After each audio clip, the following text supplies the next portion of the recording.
Good afternoon, everybody, and welcome to the Morning Volatility Report. This is Andrew Giovinazzi with OptionPit.com Chief Operating Officer. No music this morning because I'm a little behind. I'm actually trying to get some stuff on here on pre-open or just after the open, and I am failing miserably to get done what I want to get done. All right. So anyway, a little, all this noise yesterday, by the way, we still have it today in the VIX. What is it? The SIBO's got to fix their data. Okay? It's screwed up. Okay? There is some sort of, all the platforms have this kind of data right now. Okay? Just look at it, right? I'm getting the same signal from LiveVol, getting the same sync from TOS. Okay? That's an exchange problem. I have a feeling it's tied to VIX MO and new VIX. And they haven't fixed it. Okay, so you got to be chill and just follow the bottom of the line for the arc of where vol is, which right now is down. We have a VIX trade in on our strategy letter. VIX is trading 21.29. The fly should mature and get better through the day, by the way. Okay.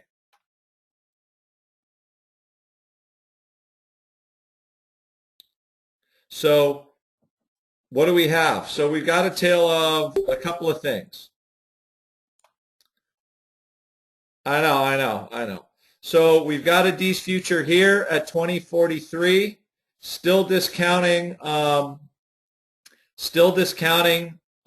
cash price, which I think is right around 21.5 or 21.25. So as the day wears on, these two should start to converge. Probably VIX cash might come in a little. The future has to move up a little bit. Probably be within 50 cents of each other by the end of the day. But for our fly, right, that's going to increase the value of our fly a lot, just as a reminder for everybody. Okay, that's how it should work. But it should be closed today.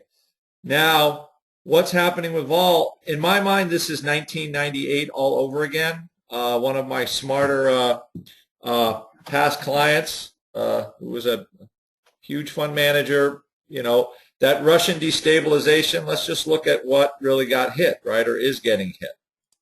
Okay, Russia down another buck even after raising. Okay, this is fund unwinding. People are bailing hard on these positions. Everybody that's long Russia is getting out. If they had any kind of leverage, they're getting smoked. They got to get out. That's what this is. Okay, when you see a chart like this is liquidation, right? This is, it's like Russia had, remember they defaulted and all that kind of stuff. I don't think this is, oil supply demand. Yeah. I know, look at the IV30. Well, the product is now moving 7% a day, which is about, what, a 90 vol?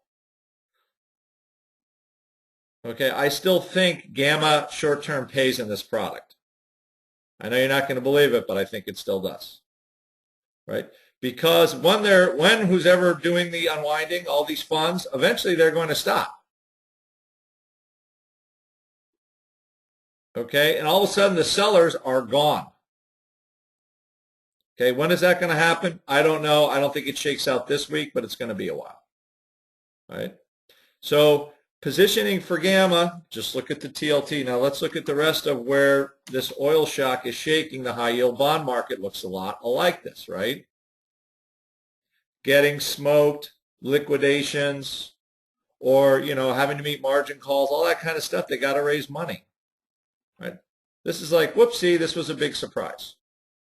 I wish these were a little more tradable. Does this market recover? I'm not sure. That to me feels like a slow type of recovery, not really like a parabolic bounce.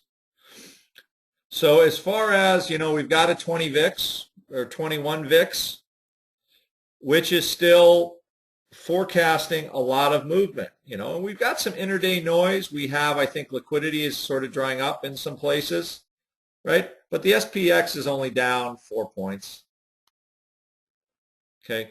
If the Fed tomorrow changes the language a little bit, the market seems to be pricing that in. Whether they do it or not, I don't know. Maybe it's just a little language switch. But basically, the Fed's saying, screw the rest of the world, we're going to do what we're going to do. That seems to be what the market's pricing, right? And the last thing I'll say is 1999, where I think the NASDAQ was up 100%, not that we're doing that next year, followed the crisis in 1998, the fall of 98, the currency crisis, right? All of these emerging market currencies are in much better condition than they were last time.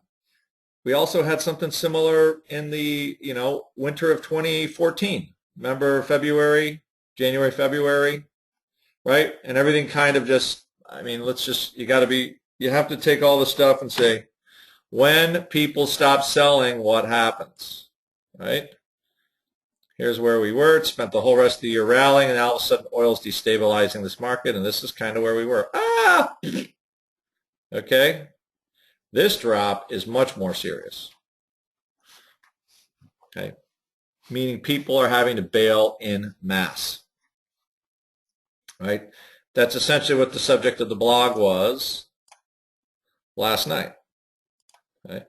Structure positions, right, for the EM, structure positions that are going to give you some time, but you want to fade the volatility on the way out as it moves back out. But you want to own some put contracts just in case, right?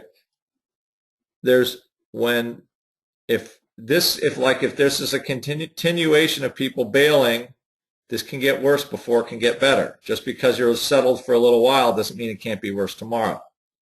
Who knows who's getting squeezed? All right. So, again, waiting till tomorrow, I'm going to guess Treasuries make some kind of big move within the next week. Because if they're going to start to push rates up, it's hard to justify the TLT at this level, bonds at this level. If rates are definitely going to head up, this is all just flight to quality right now. So this could be, TLT could be setting up for a big 2-week move after this Fed announcement. Especially if you get some sort of settling here in the oil market, which right now I'm not going to say is nowhere near settled. Right, but you do have some of the stocks. Let's just take a look on ExxonMobil today, kind of the big daddy. All right, what do we got?